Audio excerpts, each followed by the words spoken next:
Hi, this is May from Alberta, Canada, and I love Siligang sa Gabi, the podcast.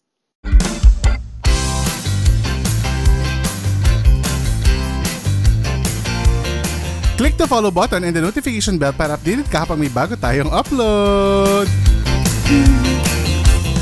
Hoy mga tao, December na. Can you believe it? Mga tao. Ano sabihin mo mga pangit? Parang sabihin mo mga pangit. Mga people dapat din sasabihin ko. Dapat Tagalog as angel. Hi mga tao. December na at panahon na nga po ng mga Christmas parties at Kris Kringles. Kaya naman pag-usapan natin yan ang ating mga Kris Kringle memories for today's video. Pero bago yan, hello ka-okras all over the world! Welcome to episode 208 of Siligang sa Gabi, the podcast. Ako po ang inyong Jed Setter na si Jed together with our suspect. Patulog mo. Kasi di ba ganun sa TikTok ngayon? Suspect. Patulog na lang, nagsascroll pa ng food app. Si Isha. Nag-react. Suspect. Okay. Tsaka syempre ang ating suspect. Ano kayo, maraming collection ng mga ex. Nanood ng Gladiator X. Oy, thank you po sa pag-invite. Thank you po sa nag-invite sa amin manood ng Gladiator. Advance screening. Paramount Pictures. Thank you. Yes. Tumatanggap din po kami ng mga binyag, kasal. Ayan. Yes. Libing. Tumatanggap po kami na. Thank you for inviting us. Sa susunod po ulit. Salamat. Yes. Na-enjoy namin Thank yan. you. Diba? So, yan ang ating master storyteller na si Mike Kwento ako. Kaya marami siyang collection of films kasi storyteller siya. I have to tell the story. So, Correct. I have to watch. Totoo. At hello din po sa mga nakikinig sa atin sa Spotify, sa mga nanonood sa YouTube. Hello sa inyo. Kaway-kaway kayo sa kanila, guys. Napapanood nila kayo. Hello sa para inyo. meron ako tuloy, naisip na bagong business, Jed. Yung papangalan ko sa massage ko. Spotify. Spotify. Ang ganda. Hindi ka madidemanda. Sobrang safe True. na safe. Spotify. It's color green din. Color green din yung logo. Green and black. Nakakatakot talaga yung mga business mo. Mankind, Spotify. Yes. Very At saka hello din sa mga Patreon members natin na patuloy na dumadami. Hello sa inyo na nanonood sa atin ng vidcast. Oo Uncut nga, vidcast. balita ko. Yes. Pati mga nanalo Congrats. Correct. May nanalo ng dalawa. Congrats. Mamaya i-announce natin ang second batch of winners. Dalawang names ulit ang marireveal later sa dulo ng episode ito. Kaya naman tuloy-tuloy ang pakikinig nyo dito sa podcast. Yeah. At syempre tuloy-tuloy din ang journey natin to 1 million downloads. Kaya naman keep on sharing the pod and stream more episodes. Siligang Express on Monday 10 a.m. and Siligang sa Gabi main episodes every Wednesday 12 noon wherever you get your podcast. Go nyo na yan. At syempre nga, mag-subscribe na kayo sa Patreon sa patreon.com/Siligang sa Gabi. Kung gusto nyo makuha ang benefits of being a Ka-Okra Pro, go na kayo. Kung gusto nyo magkaroon ng live recording access, pumunta na kayo at maging maging Ka-Okra Pro Max members kayo. Kasi magla-live recording tayo next week. Itong paparating na sinabi ko na dito, wala nang bawian Abangan nyo sa socials, mag-announce kami. Okay? So, yan. Okay. Live recording. Simulan na natin ang usapang Kringle. Kasi na nakaraan, yung mga usapan natin ay tungkol sa mga gifts, di ba? Yung mga regalo. Pero hindi rin napag-usapan yung Kringle season as a topic. Yan ay dahil isa sa ating Reddit Set Go episode today ay tungkol sa mga Kringles. Favorite ko yung pizza flavor tsaka cheese. Ayan, gusto ko yan. Pringles yun. Ay, ba yun? Hindi pa yung Pringles yun. Hindi yung Kringle. Yung may bigote. Ayan. So, ready na ba kayo magbasa, mga guys? Yes. Ang subject niya ay, boss ko nakabunot sa akin sa Monito Monita at office supplies ang gift niya. Ito ay nanggaling kay Luis Morain sa Reddit. Una sa lahat, years ago pa ito nung first job ko, pero naaasar pa rin ako pag naaalala ko.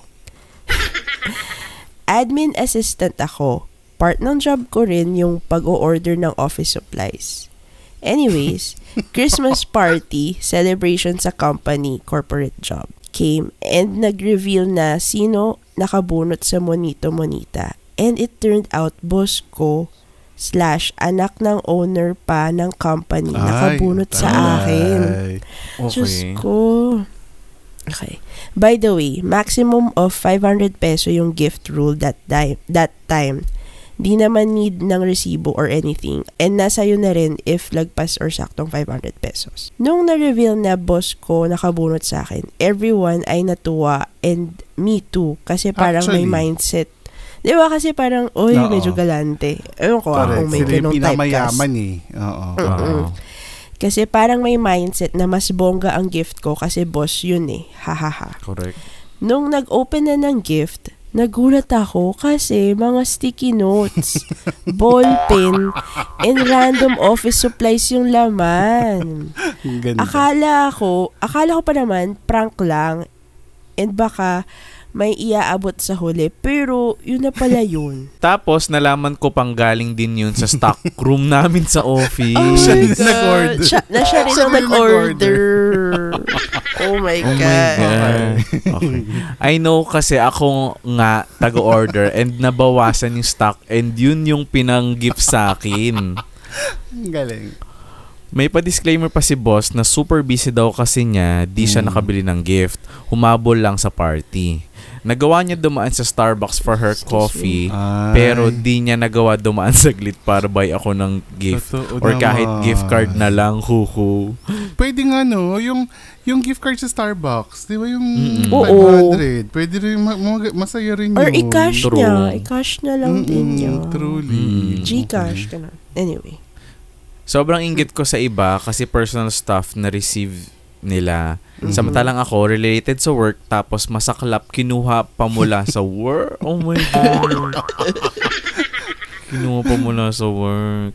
5 years later, sa isa ko pang pinag-work, boss ko ulit ang nakabunot sa akin. Wow. Swerte naman talaga ano niya. Ba yan? Swerte ka ba? Ate ko, swerte ka ba or the other way around? The other way around. I think it's a sign kung ba't laging boss ang nakabunot sa'yo. Correct. Pero lumandi. Okay. Charis. Mali. Mali yun. Mali yun. Ginawa pang kabit. Ibang Reddit episode pa na yun. Charis. True. Ako. Parang pang-collection ni Mike ng pelikula yung sa'yo. Ang mga Okay. Boss ko ulit nakabunot sa akin. Ang gift niya ay coin purse na may tag pa and konting mancha. Ay, Diyos ko.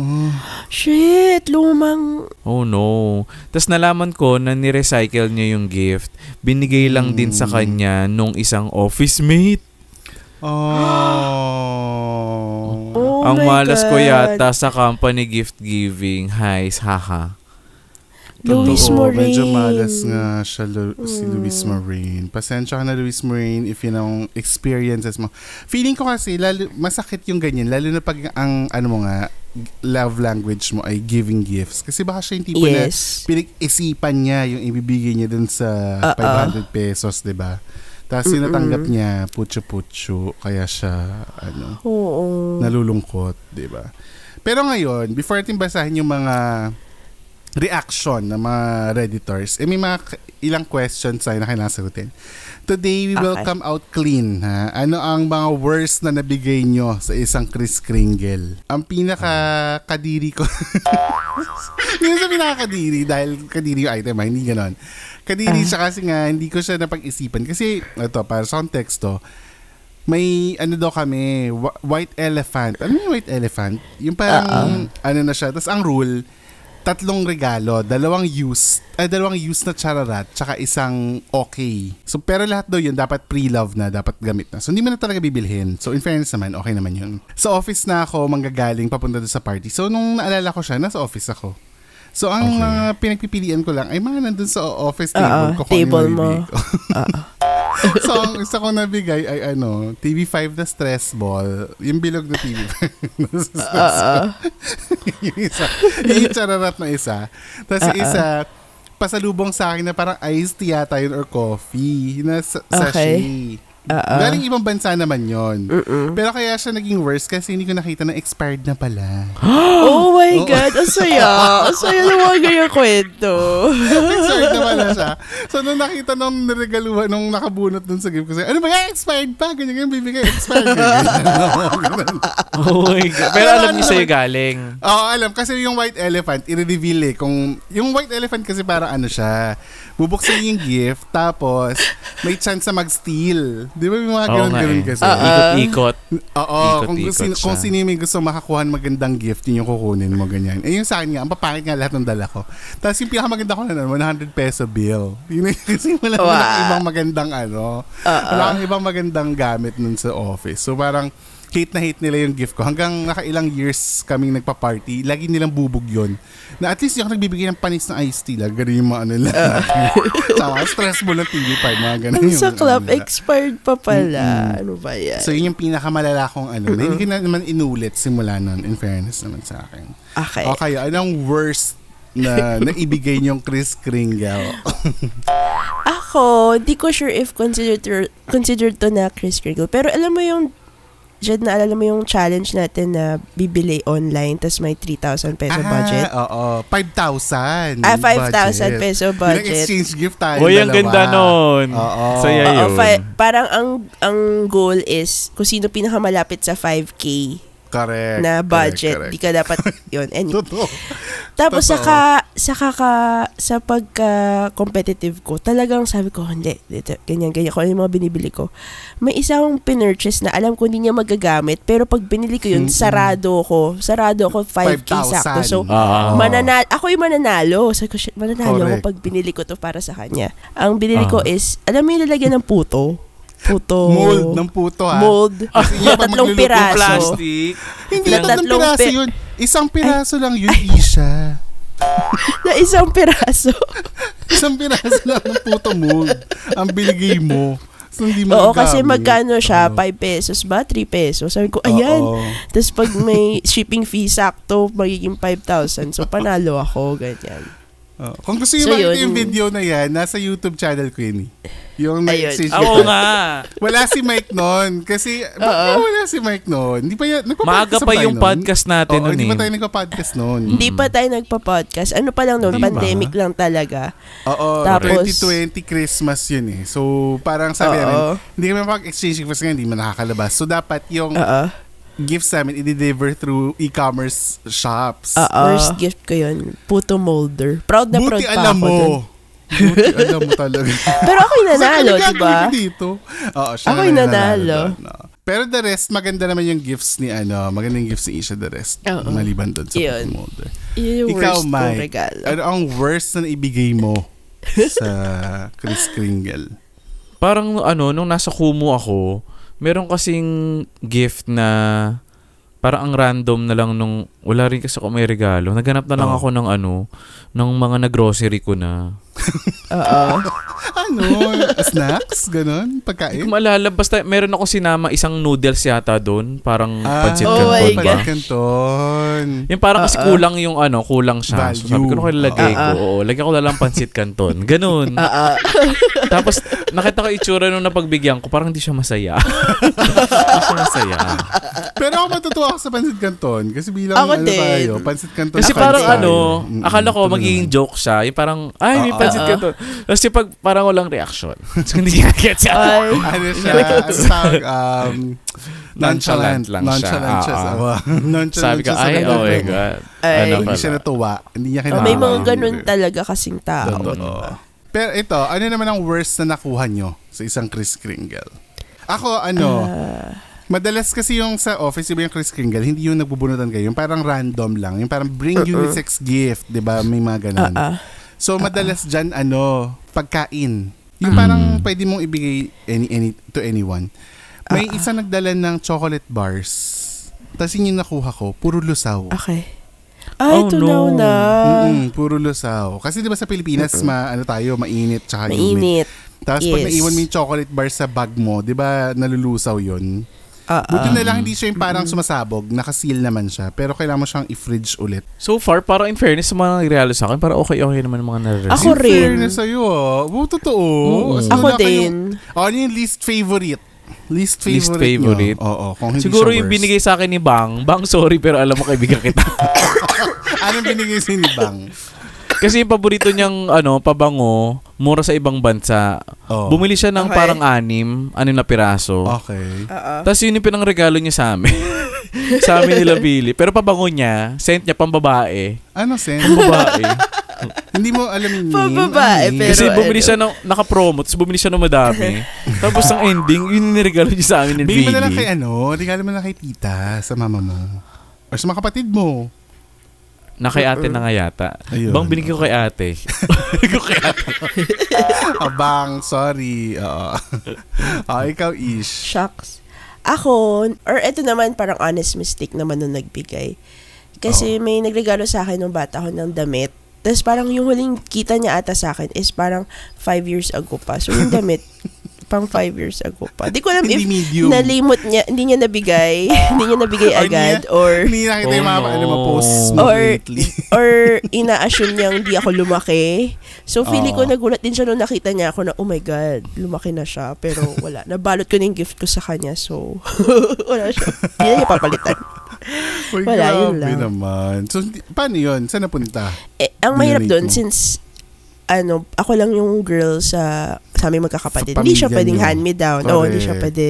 Totoo. So, hindi ko alam if Oo nga, niregalo na lang ulit ni mami sa ibang pinsan kong mas bata. Or ano. okay. Yun. So, hindi ko rin nagamit yung gift. Yun lang. Cute pa naman.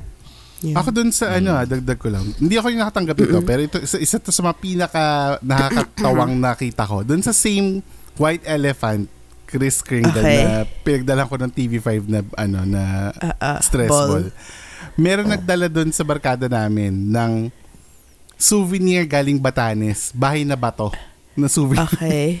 Yun yung binibigay niya. Yun yung binibigay niya chararat. So yung ko, tapos maalikabok pa. Alam niyo, nasa bahay lang nila. Ganon.